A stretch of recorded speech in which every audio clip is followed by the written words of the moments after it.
आगामी विधानसभा चुनाव में आपके पार्टी का रणनीति क्या होगा? बहुत महत्वपूर्ण प्रश्न आपने बहुत सही समय पे किया है। कोई भी राजनीतिक दल सत्ता प्राप्त करने के लिए, सरकार में आने के लिए और जनता में अपनी बात कहने के लिए रणनीति बनाता है। ऐसी स्थिति में राष्ट्रीय जनता दल इंडिया गठबंधन पे जिम्मेदारी और बड़ी हो जाती है। रणनीति का तो खुलासा हम कर नहीं सकते, हम तो उसके लिए अधिकृत नहीं है। लेकिन सबसे बड़ी रणनीति है मतदाता का मतदान बचाना है। और अगस्त क्रांति जिस तरह से हुई कि अंग्रेजों भारत छोड़ो, वैसे भारतीय जनता पार्टी बिहार और देश की सत्ता छोड़ो, इसी रणनीति पे काम हो रहा है। आने वाले विधानसभा चुनाव में आप अपने पार्टी की तरफ से जनता को क्या कहना चाहेंगे? मैं एक ही बात कहूँगा कि हर मतदाता अपना आत्ममंथन करे,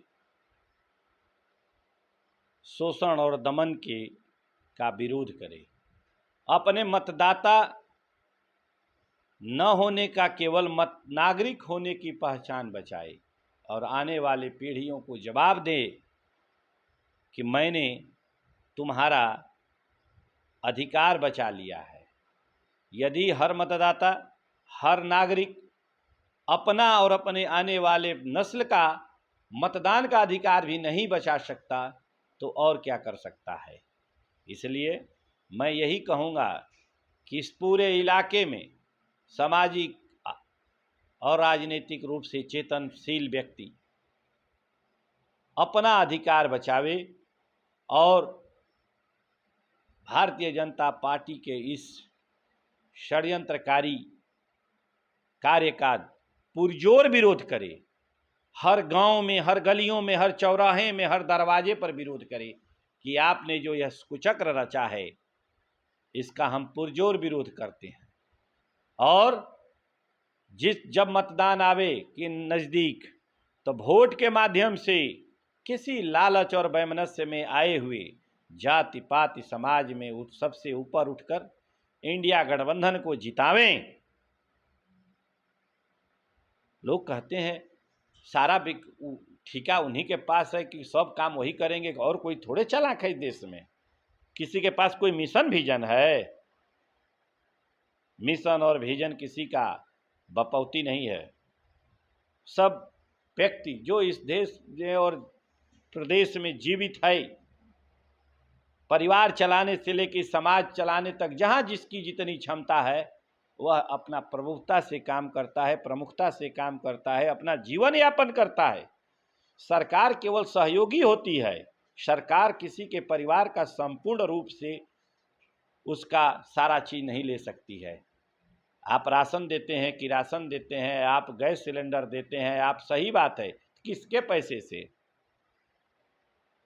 जनता के टैक्स से के पैसे ही जनता को लौटाए जाते हैं। कोई किसी के घर से नहीं देता है। आप जो कह रहे हैं मैंने ये कर दिया, यह करना आपका कर्तव्य है। लोक कल्याणकारी राज्य, लोकतांत्रिक राज्य में सरकार जनता की सेवक है। हम चुनते हैं कि हमारा सेवा कौन करेगा। तो इसलिए यह कहना कि हम बहुत चीज ये कर दिए, वो कर दिए, ठीक है, जनता को लगेगी कि यह संतुष्ट है। कल मैंने देखा कि कोई कह रहा था कि आशा का 1000 से 3000 कर दिए, आंगनबाड़ी का इतना कर दिए। तो सवाल यहाँ ये नहीं है कि आपने कर दिया, सवाल यह है कि आप ये कर सकते थे, लेकिन आपने इतने दिनों तक उसका शोषण और दमन किया। और चुनाव से ऐन वक्त पहले, 4 महीना पहले, ये पेंशन बढ़ गई, वो पेंशन बढ़ गया, ये बढ़ गया, वाह बढ़ गया। आप कहते हैं कि 125 यूनिट बिजली हम फ्री दे रहे हैं, यानी आप दे सकते थे। सरकार से प्रश्न ये नहीं है कि आपने दिया क्यों नहीं, आपने इतना दिन तक क्यों नहीं दिया। यानी कि आप चुनाव के समय वह चीज कर रहे हैं जो आप पहले भी कर सकते थे, तो जो नुकसान हो गया उसकी भरपाई कौन करेगा? तो लोग कहता है चलो ना जौन मिलल मिलल ना इहो ना मिल रही। यस, ये लोकतंत्र की ताकत है, वोट की ताकत है। लोगों को सरकार में रहने का डर नहीं, अगर डर नहीं होता जनता से तो ये भी नहीं करते। ये वोट की ताकत है, ये आपके वोट का पावर है, यही लोकतंत्र की असली ताकत है और जनता की ताकत है। इसलिए आप अपने वोट को बचाइए और सरकार और शोषण के दमन के इस सरकार को बदलने के लिए प्रयास करिए। और 2025 में जब आप इसको बदलेंगे तभी यह सही होगा कि नहीं नहीं ये लोग दुआरे बारात लगल है तो लोग कुआं खोदवाने चला है। 2 महीना पहले क्यों, 2 साल पहले भी आप कहते हैं कि मैंने इतना अर्थव्यवस्था आगे बढ़ा दिया, प्रदेश को इतना प्रगतिशील बना दिया, तो उसमें हिस्सा जनता के माथे जो आज दे रहे हैं वो पहले भी दे सकते थे, यानी दे सकते थे नौकरी ना, नहीं दिया। कौन जवाब देगा कि 20 साल जिसकी उम्र 2005 में थी और वह आज 40 साल का है और उसे नौकरी नहीं मिली, उसकी एक पीढ़ी खत्म हो गई, उसके बाल बच्चे 14-15 साल के हो गए, कौन बताएगा किसने यह गुनाह किया? इसका जवाब देना चाहिए। और जनता समझदार है और हम लोग यही कहेंगे कि यह प्रश्न पूछो कि जो कर सकते थे क्यों नहीं किया। अगर समय पे बारिश न हो तो खेती नहीं होती, बारिश पे अगर टाइम पे न हो तो फसल नहीं होगी, टाइम पर आप खाना नहीं खाते तो उससे शरीर में फायदा नहीं होता। तो 2-2 पीढ़ियों का इन्होंने कत्ल किया। जिनकी उम्र 20 साल थी, जो नौकरी पा सकते थे उसको भी नहीं दिया और उसके बाल बच्चा को भी उसके अधिकार से सामाजिक आर्थिक परिवर्तन के उस दायरे से बाहर रखा। इसका दोषी कौन है? ये दोषी दोनों हैं, एक 10 साल वाले और एक 20 साल वाले, एक 2014 के बाद वाले और एक 2004-5 से जो हैं।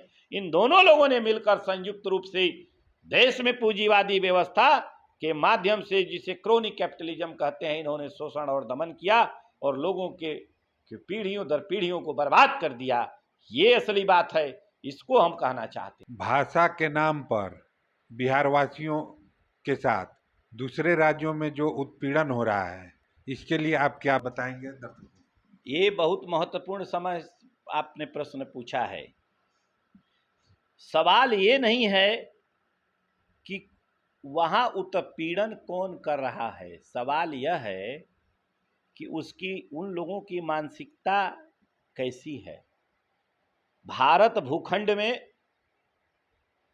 राज्यों का निर्माण उनकी सामाजिक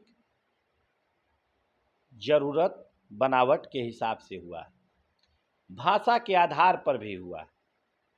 जैसे आप उड़ीसा है, बंगाल है कि बंगाली बोलने वाले लोग हैं, महाराष्ट्र मराठी बोलने वाले लोग हैं।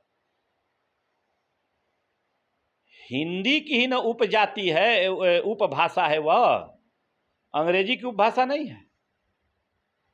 हिंदी की उपभाषा क्षेत्रीय भाषा है मराठी, वह अंग्रेजी का नहीं है।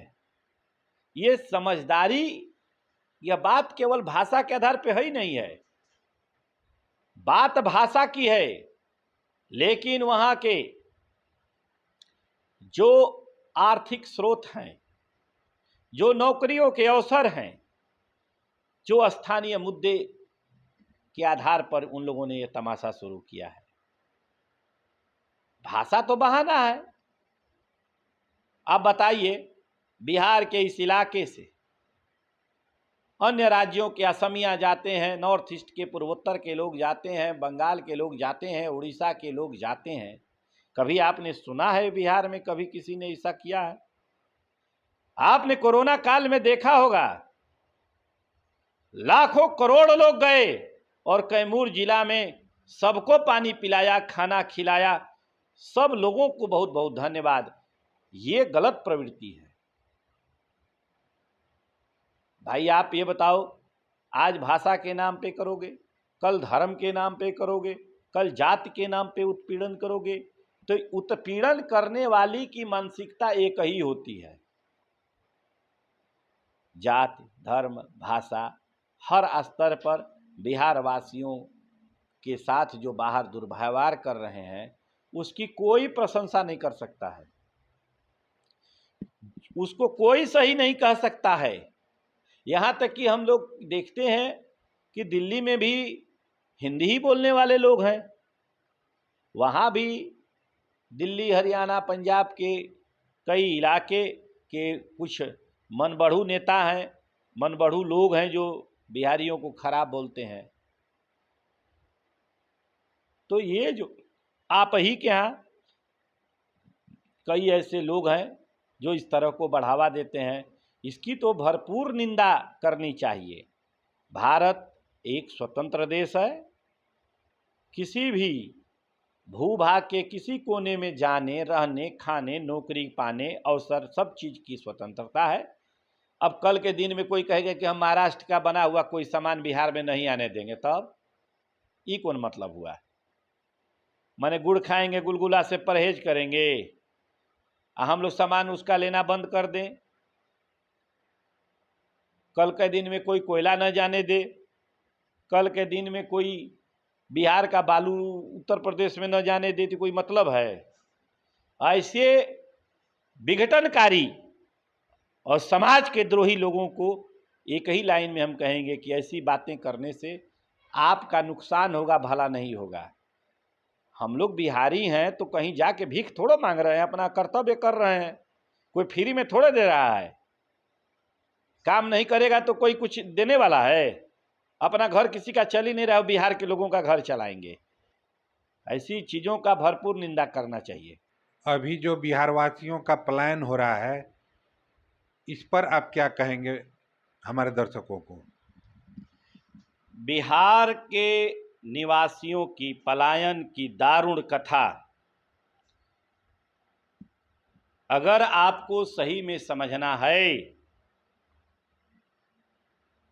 तो बिहार सरकार श्वेत पत्र जारी करे कि कोरोना काल में कितने लोग बिहार से वापस घर आए। सारी बातें आपकी स्पष्ट हो जाएंगी।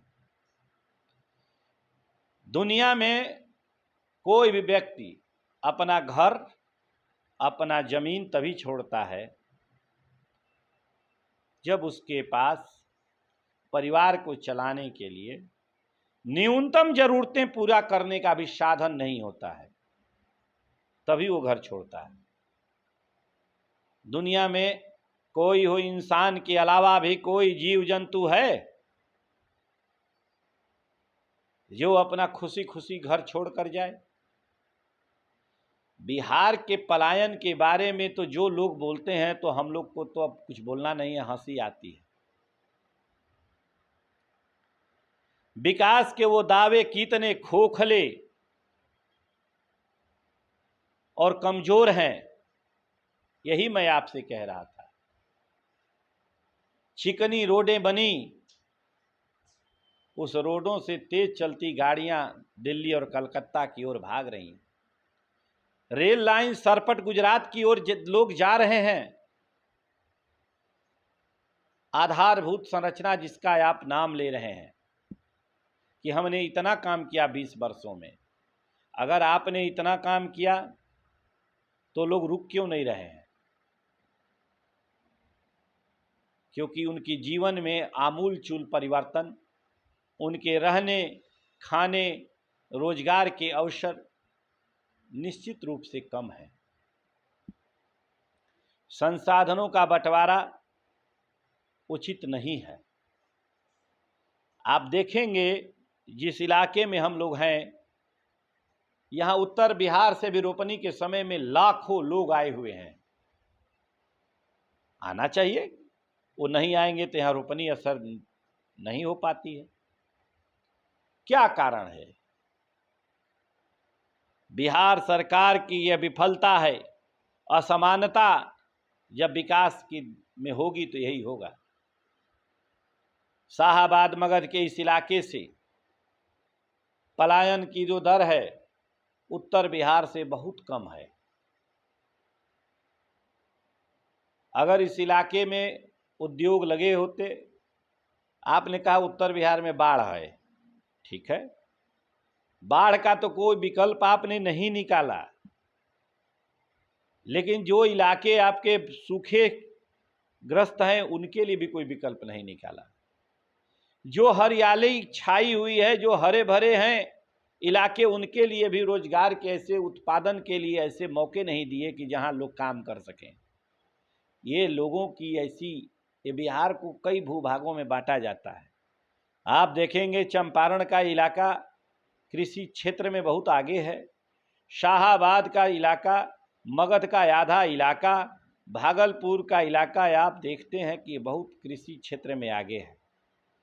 लेकिन असंतुलित व्यवहार सरकार का लोगों के प्रति, असंवेदनशीलता इसकी सबसे बड़ी कारण है।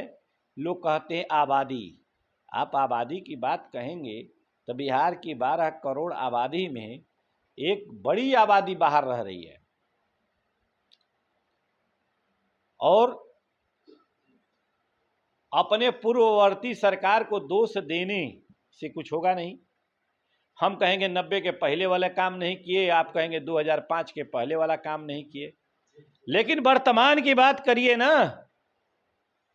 2020 वर्षों से आपने रिकॉर्ड बना लिया कि मैं यहां का नेता हूं। 15 वर्ष वाले को उल्टा सीधा बोलते रहे, आप तो 20 वर्ष हो गए सरकार, अब तो जान छोड़िए। आपने क्या कहा कि 2005 के बनस्पत 10 गुना बजट बढ़ गया, 30,000 करोड़ से 3 लाख करोड़ तक पहुंच गए, लेकिन पलायन भी 10 गुना बढ़ गया है। जो पहले लाखों में थे अब करोड़ों में पहुंच गए। तो ये जो वैचारिक दोहरापन है, जो आपका मॉडल है सतत प्रयास, सतत विकास और संवर्धन का, वो गलत रास्ते पे है। यह विफलता नहीं, ये सबसे बड़ी विफलता है।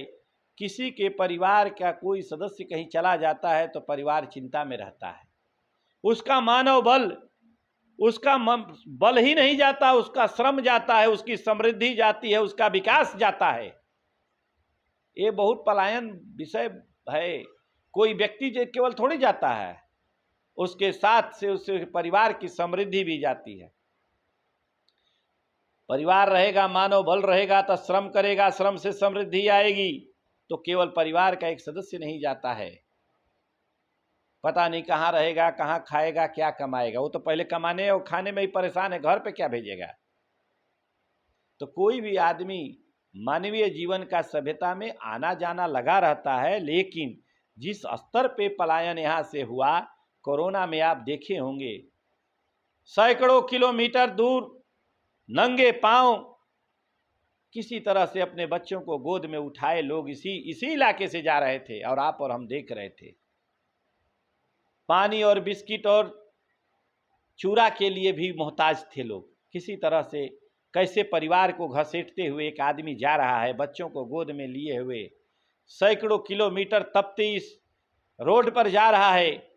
अगर थोड़ा भी आंख में शर्म होता, थोड़ी भी सोच होती, तो 2020 के बाद यह सरकार अपने विकास के मॉडल में आमूल चूल परिवर्तन किया होता कि हमारे लोग बाहर न जाएं और इस तरह से प्रताड़ित नहीं हो। इसमें सभी लोग हैं।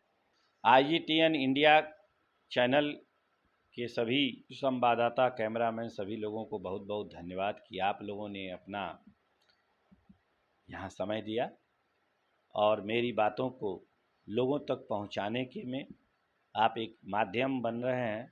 इसके लिए भी आप लोगों को बहुत बहुत धन्यवाद।